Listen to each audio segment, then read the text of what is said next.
This is Kristen Rasmussen, staff attorney in Atlanta, and I'm honored to be here today with Heather McDonald, counsel in New York, and Joanne Jones, the managing partner, the Atlanta office, to discuss one of my favorite topics, perfectionism or perfectionistic tendencies in attorneys, which seems ironic because what can make us the best attorneys is often what can cause us the most agony. Heather, if you want to take that one first. Sure. I think that just focusing on the word perfectionism and the sort of concept of being perfect is a problem in and of itself. We say this all the time, nobody's perfect, but it's true. Nobody is perfect. And I think that when we focus too heavily on trying to be perfect, we can often get in our own ways. I think sometimes that causes a lack of self-confidence. And each of us, here in this profession, we didn't get here by having bad instincts. We didn't get to where we are by not being smart and not being good at what we do.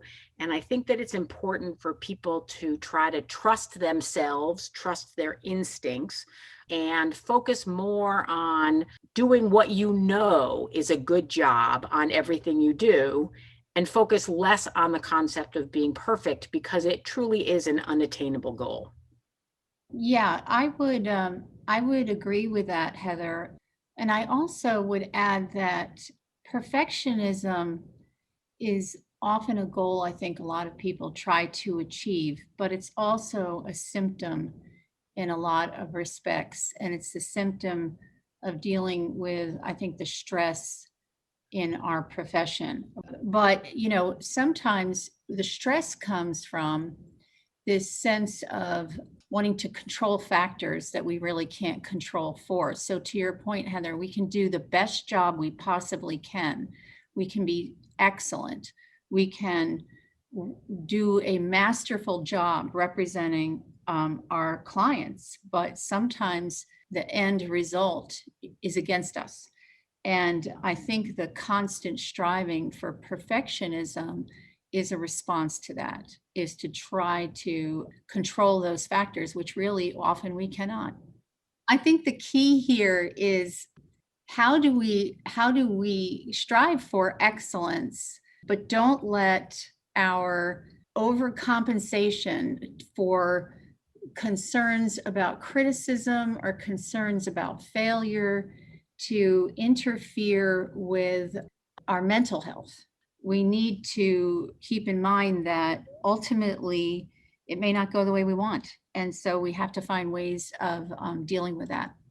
I've learned to increase my self-compassion.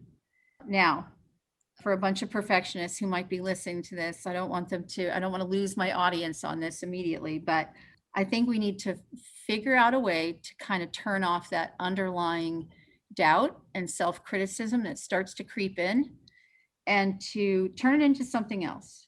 Now, by the way, this is not easy. It is hard.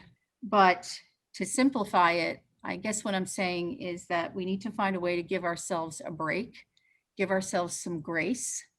And while we're at it, to give some grace to the people around us too, because we're not always going to hit that home run every single time. Joanne, I appreciated your comments earlier about allowing yourself some grace, to kind of go easy on yourselves. I'm wondering, Joanne, and also Heather, if there are some other practical tips. Start by acknowledging that you just might be a perfectionist, and spend just a few minutes considering whether you might have a few things that you can tweak in your life to make yourselves more productive. Recognize that you can do an excellent job for a client and still fail in the face of how the industry is measuring us. You're not always going to bat 1,000.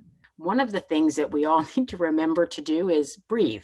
Every time I sit back for what is literally 1 minute and I take a few deep breaths, it's amazing what a difference it makes in just centering you, helping you focus, giving you a 60-second brain break. It's also important to just literally stand up, move around, stretch a little bit, get your blood flowing. That actually helps. And I think the last part is just, trust yourself. You're smart. You have good instincts. And you're probably not perfect because really none of us are.